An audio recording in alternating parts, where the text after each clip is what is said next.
Hey, welcome to the best 49ers post-camp show. Grant Cohn, Ryan Hensley. I was there today. I'm sweaty. I've been to Santa Clara 5 straight days. I get the day off tomorrow.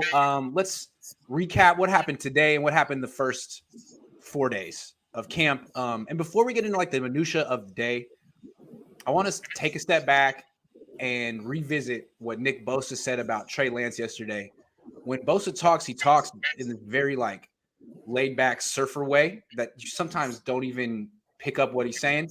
Right. But it generated headlines. He was talking about what he expects from Trey Lance because Nick Bosa has expectations. So let's listen to it.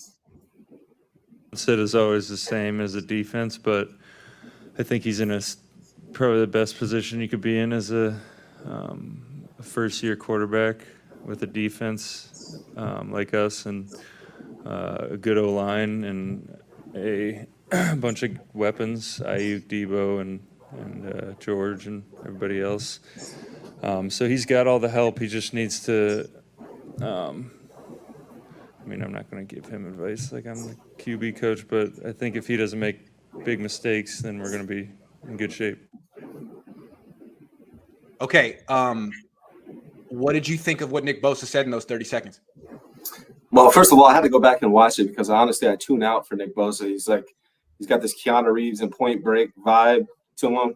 It's super boring. One of the best players is one of the worst interviewers on the team. But I thought it was kind of weak. To be honest, you need to be empowering the young rookie quarterback. To say that basically if we don't do well this year, it's on Trey Lance because everything else is solid. It just adds to the pressure. It's probably not the smartest thing that he could have said in that moment. And I wish it was more encouraging to say, Trey Lance goes out there and just plays like he can, like we all know he can. We're going to be great, something like that. Yeah, he should have just stopped when he said, "I'm not his quarterback coach. I don't want to give him advice." Yeah, that was stop right there. Because what you said after that essentially was the team is good. If anything goes wrong this year, it's because Trey Lance is making mistakes. I don't know if he meant it that way, but that's exactly what he said. And what he's basically doing is telling the writers, all of us, here's the deal this year. It's all about Trey. The magnifying glass, you thought you were analyzing Trey closely before, dial it up times 10. Because that's what it's all about. He said we have a good offensive line. Oh, word. There's a new offensive line every day. There's a new configuration every day. We're going to talk about that. They may have a good offensive line. They're searching for their offensive line. I think it reminded me of the kind of stuff the Ravens would say 20 years ago when I was a kid about Dilfer. Basically, like, we're great. As long as that bum can stop making mistakes, we'll win. And it's like, you really can't. I mean, I know they won a Super Bowl, but it's hard to have sustained success when you were not all in with your quarterback, when your attitude is, it's if we lose, it's your fault. And if we win, it's because of us. And I guess this has been a symptom in the Niners culture for a long time. I mean, pretty much the entire Jimmy G era, even though they like him. Yeah. Yeah. I think all of us as fans, as writers, everybody, we all kind of know what the question marks are. It's the offensive line and it's Trey Lance. And there's plenty of people talking about that online. You don't expect to hear it from a teammate, especially a leader like Nick Bosa. Yeah, if I were his coach, I'd be pissed. I would think if he were on the Patriots and he said something like this and Trey Lance was their quarterback, probably Bill Belichick privately would say, "Nick, do your job. That's all you got to do. Okay, you don't need to talk about our quarterback and what he needs to do and your expectations. I'm the coach. You're the defensive end." I mean, that's football. I don't really like this part of the Niners culture where certain players are allowed to talk like they're John Lynch. And it's not just Bosa. It's a lot of first-round picks that just have this whole soliloquy about what's going on with the team. Man, it's football. Do your job. It's not your place to put more pressure on Trey Lance because Nick has none. Nick and Trent Williams have no pressure. They're the greatest. Help this guy out by taking the pressure off of Lance, not saying, yeah, man, he's in the best situation a first-year starter's ever been in. Thanks, Nick. I mean, it's giving basically a directive to all writers being like, if anything goes wrong. Plus, it's the negative speak. When you're a leader, you're taught. I've been a manager. I've had my own real estate brokerage. I've been coach. You're taught not to speak negatively. Like you can say the same thing, but in a positive way. Yeah. And he's young. And again, he kind of reminds me of Keanu Reeves a little bit. But hopefully he'll learn because what he said was negative. It's not like he has to. What was your suggestion? Just as long as he does what we know he can do. Yeah, just go out there and do what we know you can do. Everything's going to be great. Yeah, that's a positive thing to say. Be yourself. Yeah. As long as he's himself, we'll be fine. What he said was don't mess up. That's a negative. Yeah. It really doesn't matter how talented he is, who he is. As long as he doesn't screw this up for us, we'll be good. He could be mediocre. As long as he does. So basically saying, hey, just be Trent Dilfer, just be Jimmy. Although Jimmy often makes mistakes. To me, it was kind of like, don't be Jimmy. That's kind of what it sounded like a little bit to me. Don't be Jimmy. Or not, don't be Jimmy, be Jimmy. It's kind of, I feel like Nick Bosa is kind of a Jimmy type guy. And maybe I'm wrong about that, but it just kind of felt like it almost, and maybe he didn't mean this at all in any way. Maybe I'm just jumping to conclusions, but it's almost like, if we had Jimmy, we're going all the way. So we got Trey Lance. If he just doesn't mess up, then we'll be okay. I don't know. I didn't like the comment. Me neither. Do better, Nick. Maurice says he never said that for Jimmy. It was always team first. They would fight us to defend Jimmy. Now the team is hanging him out there. I don't know. It just really rubbed me the wrong way, and I want to talk about it first. All right, let's talk about what's going on in training camp. Trey Lance has thrown a pick 3 days in a row, 2 to safeties, 1 to linebackers, over the middle stuff. Not seeing coverage stuff, staring down receiver. Today, though, he had 4 big-time throws down the field. I mean, to me, I'm not concerned about Trey Lance. I mean, the way I would put it is I'm still 100% confident that he's the best quarterback on the team, better than Jimmy. They still upgraded at quarterback. If Jimmy was here, he'd be doing – I've seen Jimmy do this stuff over and over and over again. So Trey, he's going to have to learn how to not hit safeties and linebackers over the middle, because there's a lot of passes over the middle in this offense. But he's also – you see him – creating off script. It's not there. He steps up and through scrambles or throws. That's not it. That was never in the offense before. And the downfield throws. I really think that even though there's going to be inconsistency, he's a step up. I don't know if he'll be worth the trade, but I do think the Niners upgraded at quarterback. I don't know if they upgraded at left guard and center. They may have, maybe, but they upgraded at quarterback. That's why I'm not concerned about Trey at this time. Yeah, I'm not concerned either. I don't think it's fair to evaluate a quarterback. I mean, at least let's give him half a season before we see where he's at. Now, if he was out there just completely awful, looked like he's not an NFL quarterback, that's one thing. But he obviously does. We've seen what he can do in games. Let's give him half a season, then we can kind of evaluate. I don't even think half a season is enough to really see where Trey Lance is going to be. But I think halfway through the season, we'll kind of have a little bit of a feel for who the guy is. And you really can't judge rookies until after, their second or third season, in all honesty. So we got a long way to go before we write him off. I thought it was hilarious what Colin Cowherd has been doing. And I know he shouted you out on Twitter. What I thought was funny is he called you Trey Lance's biggest defender. And I've been watching for a long time. I really don't remember seeing you defend Trey Lance at all. It was really just about telling the Niners that it's time to move on from Jimmy Garoppolo. That's the way I looked at it. The furthest I've ever gone is to say that he's the best quarterback on the team and was last year. That's not saying that he's Patrick Mahomes or that he's going to be a Pro Bowler this year. I'm not sure. And I'm not sure that moving up to number 3 was the right move. I'm not sure it wasn't, though. We'll see.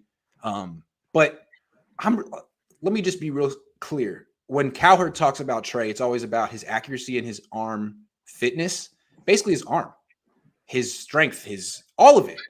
I'm not concerned about his arm. He misses throws sometimes, but today he was 8 of 15 with 2 drops. That's 10 of 15. That's very accurate. To me, he's essentially accurate enough, maybe even more than that. The issue is, so far in camp, is the picks. Yeah. He didn't do this in college, and part of what he's supposed to do is not do this now. And Bosa just put it out there. As long as he doesn't do this, he should be fine, I guess. Let's see if he learns from it. Jimmy never did. And there's another thing I want to point out. Maybe this is a symptom of Kyle Shanahan's offenses. We always put it on Jimmy, but if you go back and look through the 15 years of Kyle calling plays, his offenses tend to rank high in interception percentage. Maybe it's a function of his scheme. I don't know. Well, I also wonder, you touched on it. There's no pads. We'll see more on Monday, how everybody's looking, because it's a lot easier to block when you can get up under somebody's pads. Yes. So that's a big thing. Hopefully we'll get Debo back. the other thing is it is training camp, so there's a huge possibility that Trey Lance is being told to push it, see what you can do. Yeah. There's no wins or losses here. It's not going on your record. It's practice, so we don't know. Maybe he's pushing it, trying to see what his capabilities are. There's a lot to still be discovered yet. I'm not worried in the least. Yeah, I mean, I think he's so green. He has to learn what to do and what not to do, but Kyle also has to learn what to call and what not to call and how to feature his strengths. He figured that out with Jimmy eventually. And I think with Trey, what I see is he's really, really good at throwing outside the numbers and down the field. Really good at it. Confident, wants to do it. Kyle knows that. It's going to be a big part of the offense. Debo's not here right now. So they're focusing a lot on the stuff over the middle, the stuff that Jimmy's good at, the 15-yard in route, the slants, the seam stuff. And that's where he's getting intercepted. The throws over the middle. We always knew that was going to be the toughest stuff for Trey Lance because that requires timing, touch, anticipation, all that stuff. Sometimes he does it well. Sometimes he doesn't. He'll get a month to practice on it. And if he improves, it'll be a big part of the offense. If not, they're not going to call it. Right. So, I mean, Kyle's figuring it out. I think if he's good, and I think he is, he'll be able to work around this stuff in the regular season. Yeah, that's going to take time, just like it's going to take time for Trey Lance to adjust to the NFL and being a starter and all that good stuff. It's going to take Kyle some time to adjust to calling plays for Trey Lance. So there's still a lot of growth to take place. I mean, hopefully they can start off quick. If they don't go 2-0, season is going to be a little – I mean, those first two games are very important. So hopefully they can figure stuff out enough to win those first two games this year. And then as they go, progress and get better. That's kind of my hope is that they start off 2-0 because if they lose those two games, their schedule just gets tougher from there.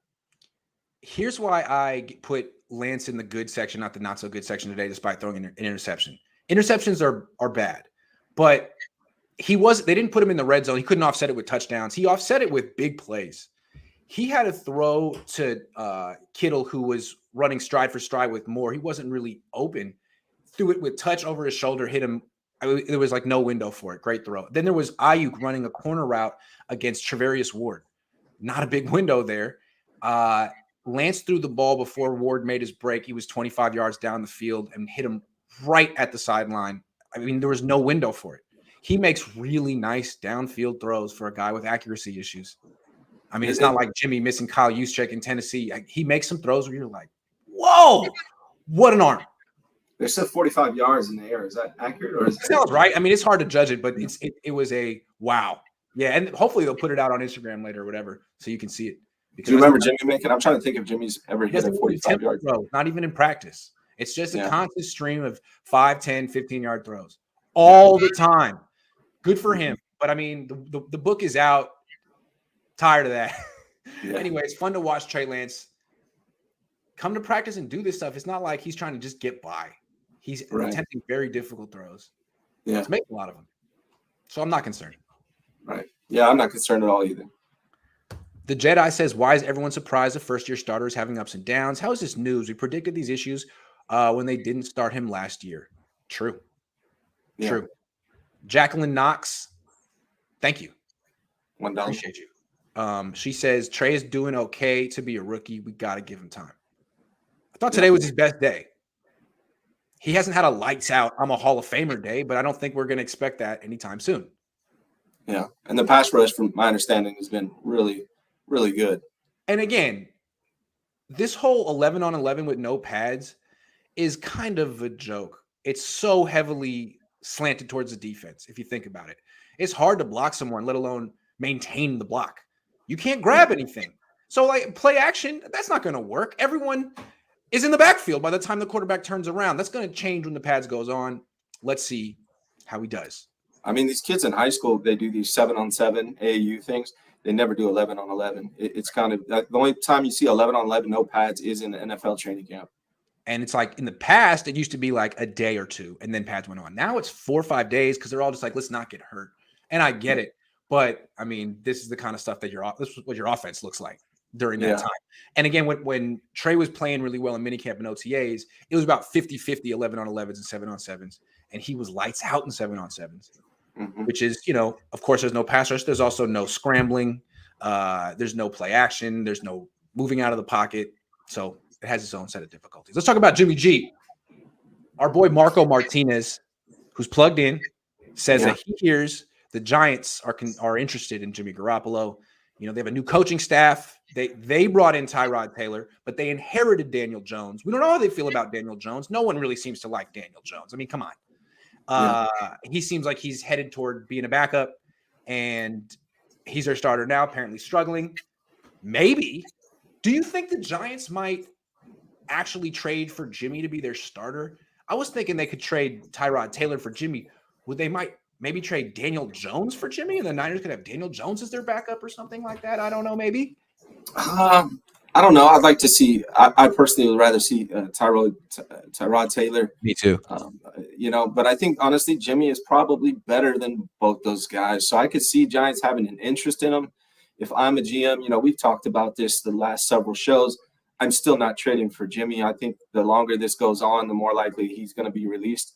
But again, these GMs, they have special relationships. So maybe they're making a very, friendly trade agreement. Maybe that's what they're working on. I know his agent is, according to Marco, his agent has been speaking with the Giants and they are interested in him. So we'll see. I mean, it could be a good fit for Jimmy. Seeing Jimmy with a New York fan base was definitely going to be interesting if they thought the Niner fan base was rough on him. Wait till New York gets a hold of him. Yeah, I mean, it sounds like he's doing so poorly the Giants are almost considering starting Tyrod Taylor. And if you're considering starting Tyrod Taylor, that's just one step away from considering trading for Jimmy Garoppolo, I guess. Yeah. But again, there's no urgency to win for a first-year coach, although it's New York. So that's from what I understand, it seems like most coaches get a 3-year window, but in New York, it could be 2. Mm-hmm. So maybe he feels like, let's get Jimmy Garoppolo in here. And he was with the Patriots when Jimmy was there. Who is the coach there right now? I'm tripping. 2 years. He came here 2 years ago, right? Let's see. Oh, they still have Joe Judge. Oh, Brian Daboll. It's Brian Daboll. Okay. So it's Brian Daboll. He comes in. He was from Buffalo with Josh Allen, inherits Daniel Jones. He's no Daniel Jones. Okay. All right. Did Brian Daboll have any – hold on. Brian Daboll. Look, this is very high-tech stuff. He was with New England. Oh, he was their tight ends coach from 2013 to 2016. Boom! There you go. Familiarity. And, the Niners are much more willing to send Jimmy to New York than they are to Seattle, even though if I'm the Niners, I don't care if he goes to Seattle personally, but I know the Niners probably are more comfortable sending him across to the East Coast to New York than they are Seattle. If they trade him for Daniel Jones, they could say they got a first-round pick back for Jimmy. There you go. Yeah. I like if they're going to trade Jimmy, I like the idea of getting a quarterback back because Nate Sudfeld isn't good enough. He threw 3 picks today. That's what I was going to ask you. Yeah, which not good enough. Okay. He might be a good quarterback coach or a third string guy or someone to help in the meetings or with the film. Fine, there's a role for that. Not on the field. He's a quarterback. That's why I was surprised. That's surprised they gave him so much money in the offseason. Very unnecessary. I know. Extremely unnecessary. So Jimmy G to the Giants. If they get Daniel Jones back, fine. Although Daniel Jones isn't that great.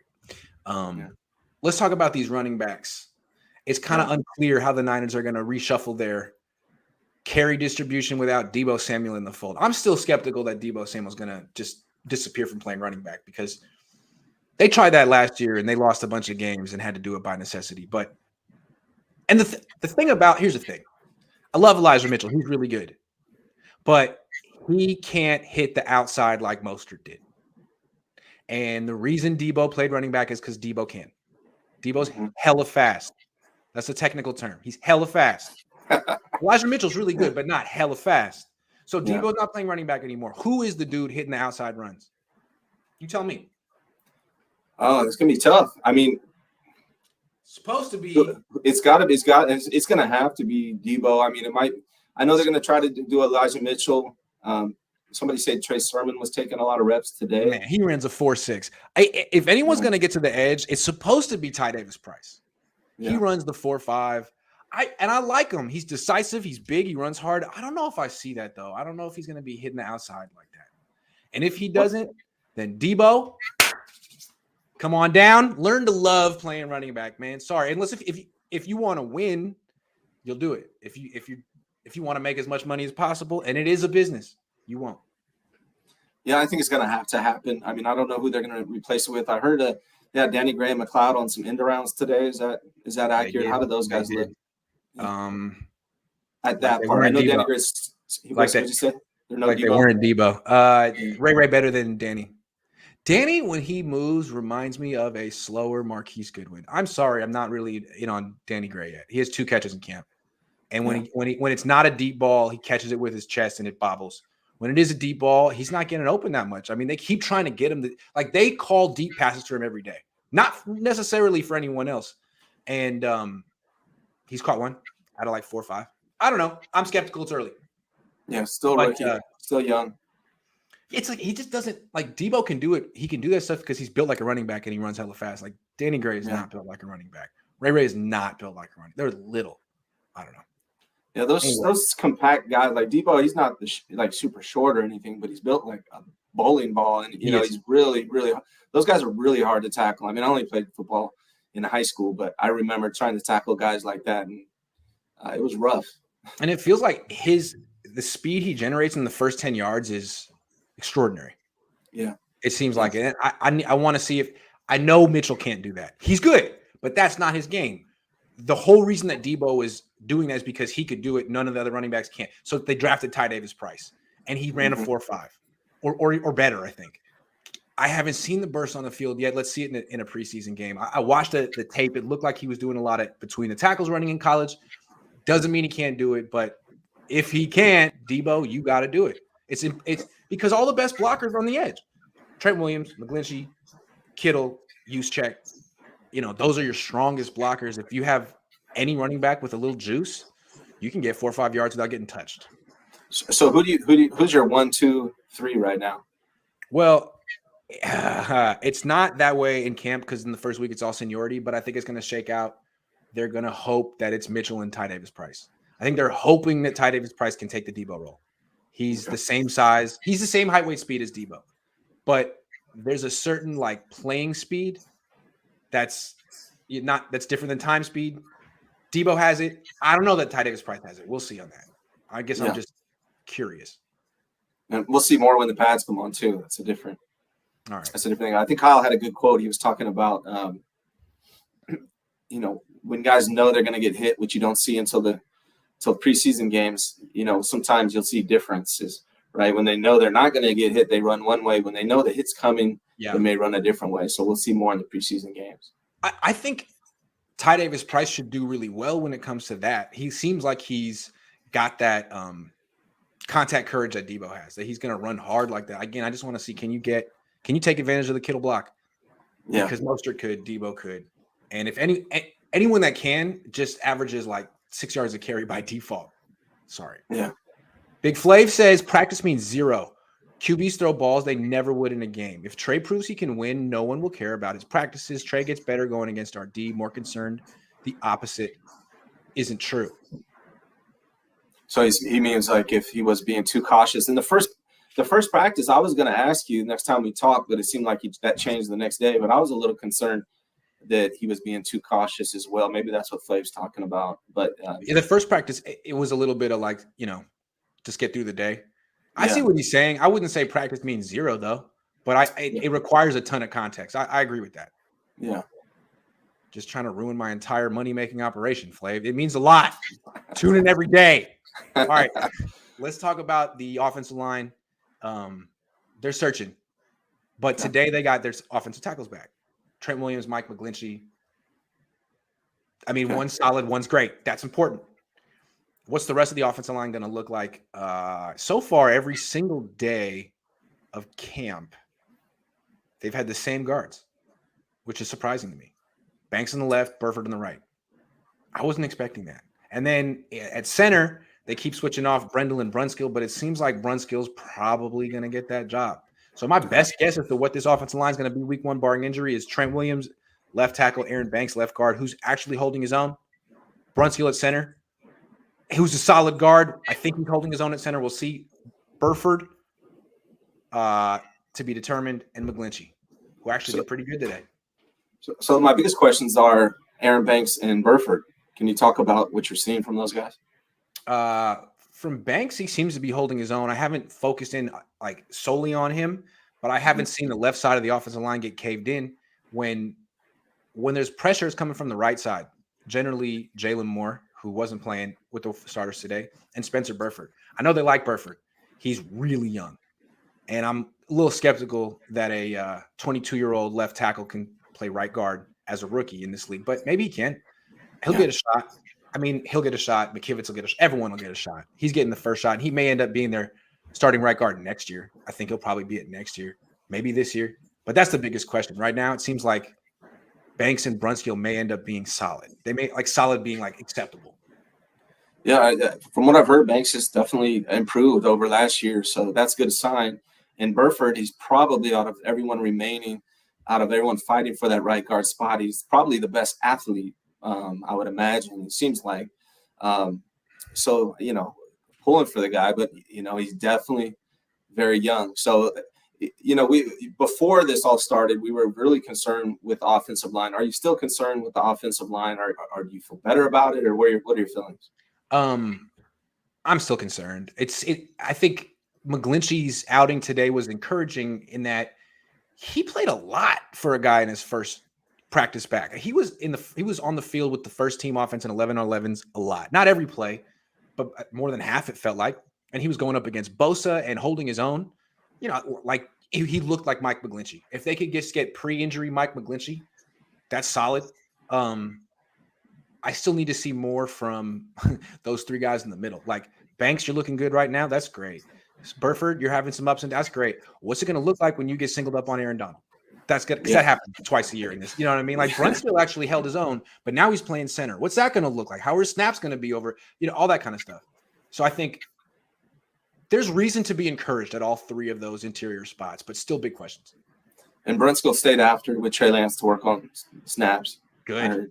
Yeah. Good. Needs to, because Brendel is not. Brendel seems like a great backup center.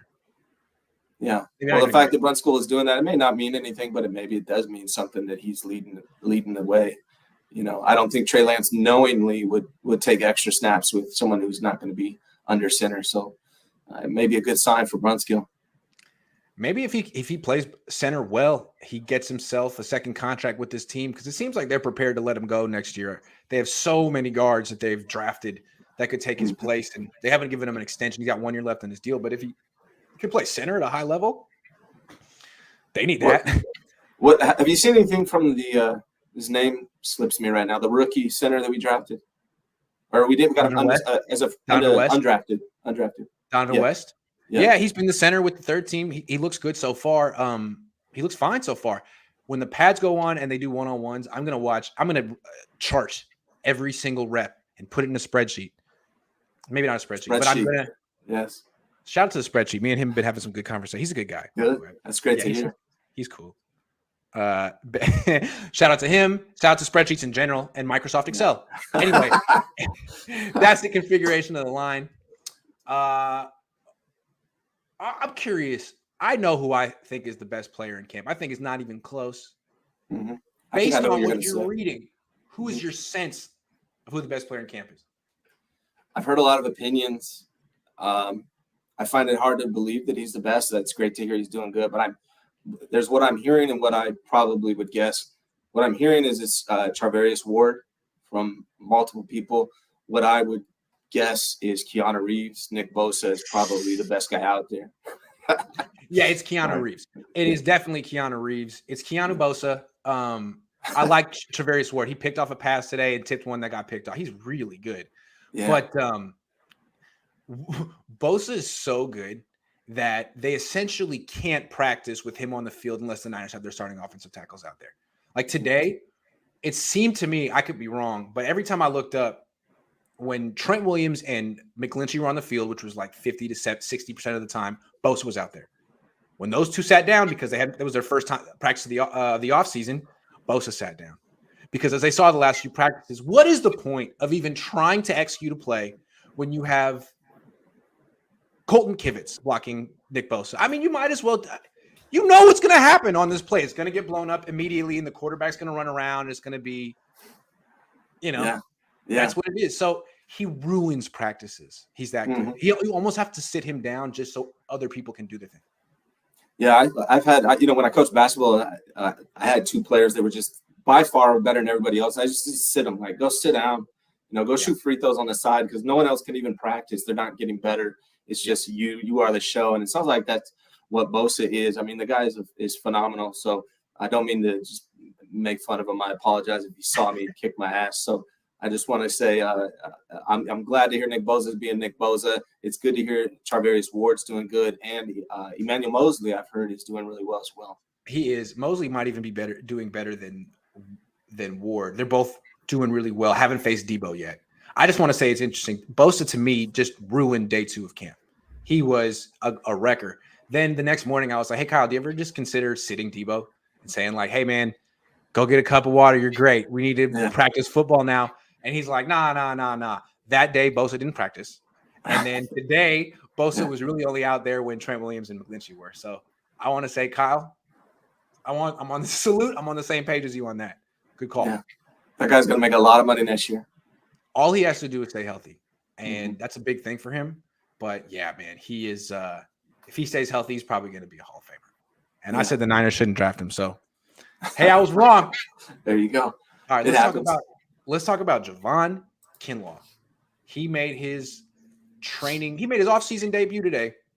He was on the field with the starting defense, rep 1. He had a bunch of snaps out there against the run and the pass. I mean, my initial impression of him is that he looks like he's in the best shape he's been in since he's been on this team. And I think people have seen pictures of him. Like, he looks like he's if I were guessing, 6'6", 315, like 8% body fat. Like, he looks, there's no question about his work ethic, his strength, all of it. I mean, it seems like he's the prototype for what you want in a defensive tackle. He just needs his knee to agree with him. And from what I understand, today it did. But I guess really the test with him is, will he be there Monday? Will he be there Tuesday? Will he be there Wednesday? And if he can just keep stacking days like that, I think everyone in the organization feels like it's going to work out for him. And I wouldn't bet against him. It's just I haven't seen him do that since his rookie year. So today was a very good day for him and the 49ers for sure. I just really hope he stays healthy because honestly, like, there's not really any question about his size, his athleticism, his talent, his skills, like his potential, his desire, all of it. There's no question. It's all there. Yeah. The one question is the thing that they saw at the combine. And I guess they made it worse in that game against Dallas. I guess there was an incident in this game against Dallas, and he needed an ACL reconstruction. That's serious. Seems serious, but at the same time, he's still young. If he can get this worked out, I think he's going to be good. And they need him because all of a sudden they don't have Armstead, they don't have Hurst, they don't have Ridgeway. Yeah. They have him and Kevin Givens and Robert Kimdiche. I was worried about DJ Jones leaving, honestly. But Kinlaw seems like he could definitely be an upgrade. If he's healthy, he might be an upgrade for sure to DJ Jones. Could be. And it's like, but right now it seems like with Kinlaw, the pressure isn't necessarily being an upgrade. It's just being there because, Hurst ain't there. Ridgeway's not there now. It's like they're thin at that position. And in the wide 9, if you're thin at the D tackle spot, it can undo everything. Anyway, good first day for Big Mook Dog. James Rodriguez, thank you very much. Mook Dog is the best nickname. I don't know what it means, but I think I do. It's one of those things like, I don't know what it means, but I think I do. Yeah. You get the point. I think I get it. Flav says, you think Shan changed the press conference time to the morning solely because he didn't want to have to answer questions about Trey after practice if he didn't have a good one? Yes! Flav, see, now me and Flav are on the same page right here. By next day, it's old news. Yes, absolutely. That's how coaches talk. Yep. And what's funny is, so Lance had a bad day 2. He spoke right after, not Kyle. And he was defensive. Like, it was a good day. It's practice. This is what we're here for. It's not all about me. People got good reps. Fair. Next day, Kyle. Yeah, it was a good practice. I really liked it. A little defensive there, huh? A little defensive there. Yeah, and what's funny is they sent out the initial schedule for the training camp, and he was talking after practice, how he always does. Then a couple days later, it was revised, and it was like before, like, oh, that's tough because most people don't live in San Jose that cover the team. You got to drive down there, be there by 9:15. You're also giving him 24 hours to think about how he's going to respond to questions that he probably knows is coming. So that's another advantage. Yeah. And he can also say, like, if you ask about like a specific bad play from the Red, he could be like, man, I don't even remember. That was yesterday. Yeah. You could say stuff like that. I know Harbaugh would. Yeah. It's strategic. And the thing about coaches is they orchestrate every little detail of the game and the practice. You don't think they think that way with the media? Of course they do. Everything's meditated. Yeah, they do. They do. All right.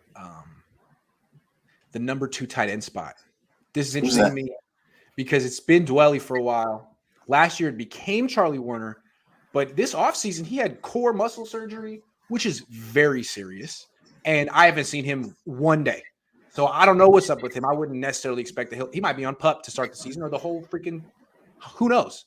Mm-hmm. Also, I don't know how they're going to use Kittle anymore. He's getting older.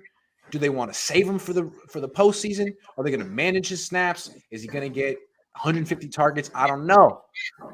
Sleeper. Jordan Matthews. Yeah. He's been working to try to transition from wide receiver to tight end for years. I don't know if he can block, but he can catch, and he's making big plays every day.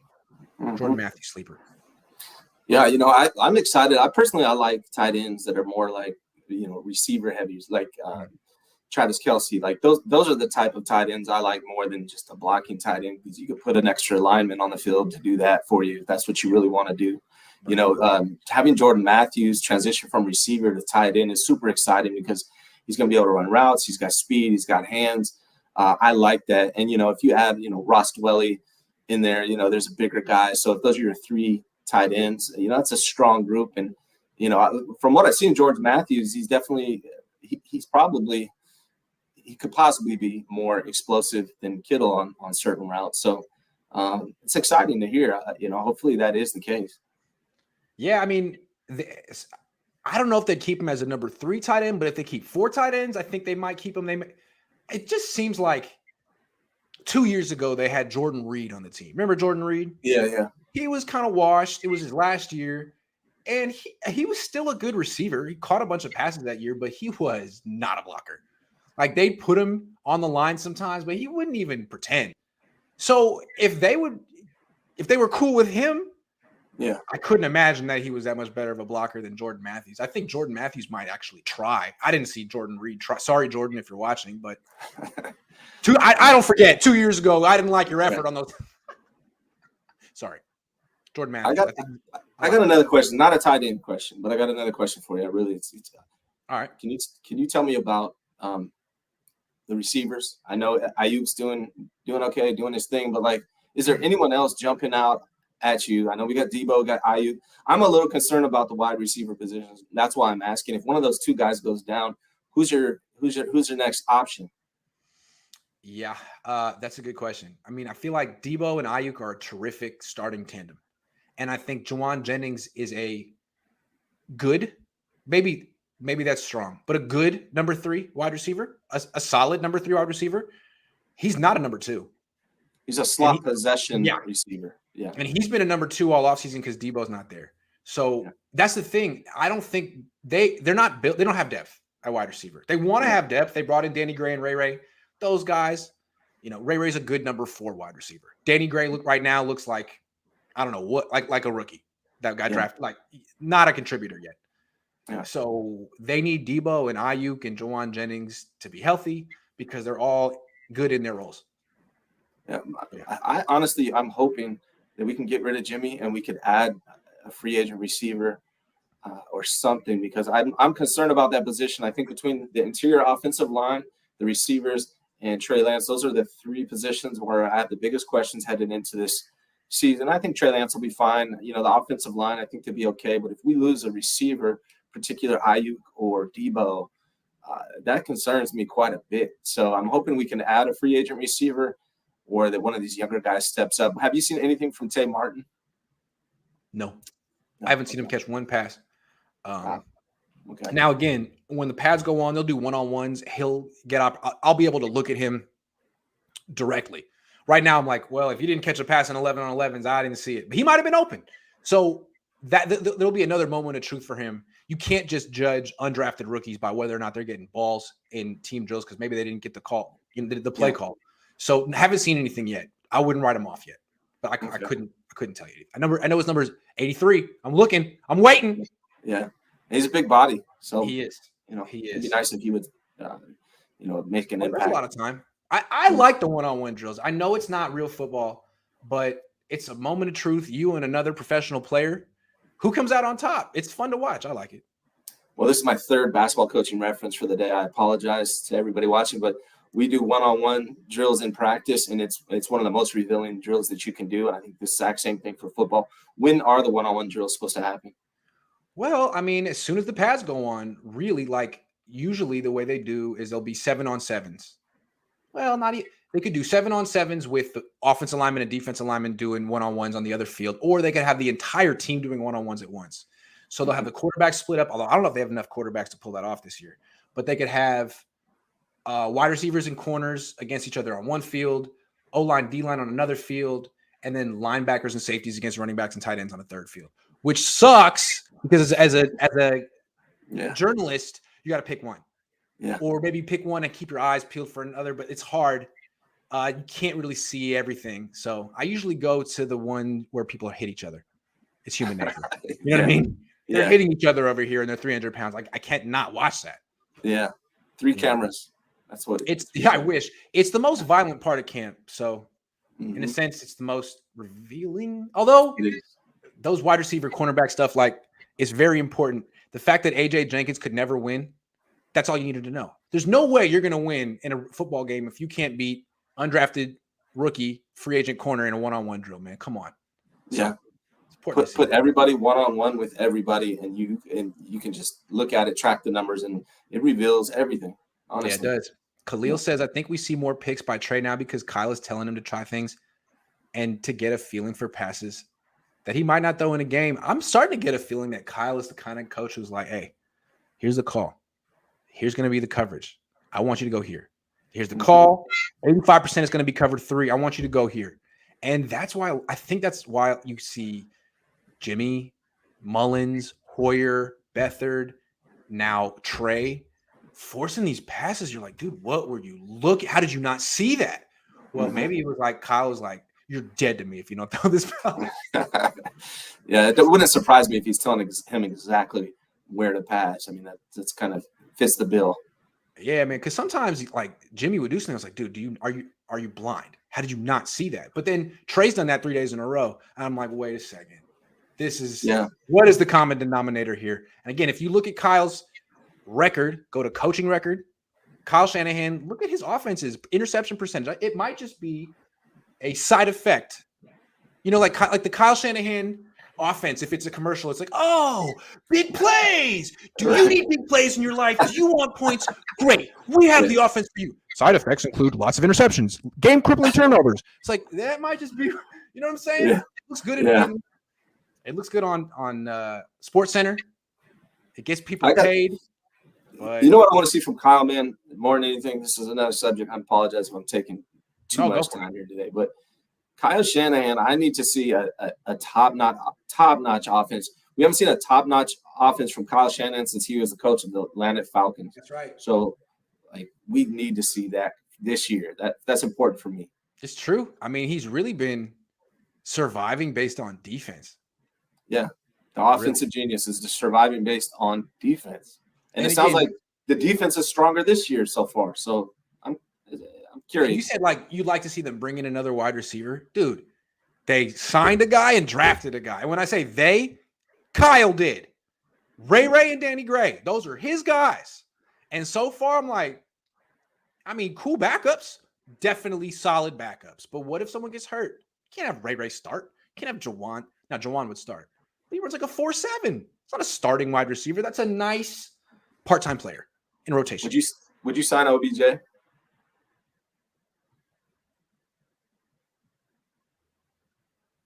No. No. No. This team runs the ball so much, he would not want it. He would hate it. He would freaking hate it on this team, I would think. Yeah. I don't think so. But I like what you're thinking. Yeah. There's got to be another option. Isn't there like T.Y. Hilton? Isn't he out I there? like T.Y. Yeah, I think he's available if I'm not mistaken. Yeah. T.Y. was great with Andrew Luck. I liked him. Can he still run? Yeah. Is he always hurt? Always hurt? I don't know. Where's the shot? I don't know. They had Tavon Austin at camp last year. Why not T.Y. Hilton? Right. Give it a shot. Lucky Louise says, is it true the Chargers laughed at Jimmy last year? That is true. Jimmy was on it. Now maybe the Vikings will laugh at Trey this year, but Jimmy was on an interception bender last offseason, and he took that down to Costa Mesa, started throwing picks in the end zone, and there was he threw one right in front of their bench, and they all just started laughing. And I remember hearing some players being like, man, they're paying those boys too much in San Francisco. Right. Yeah. I think like when a player intercepts a guy making $120 million, they're like, man, give me that check. Right. Give me a tenth of that.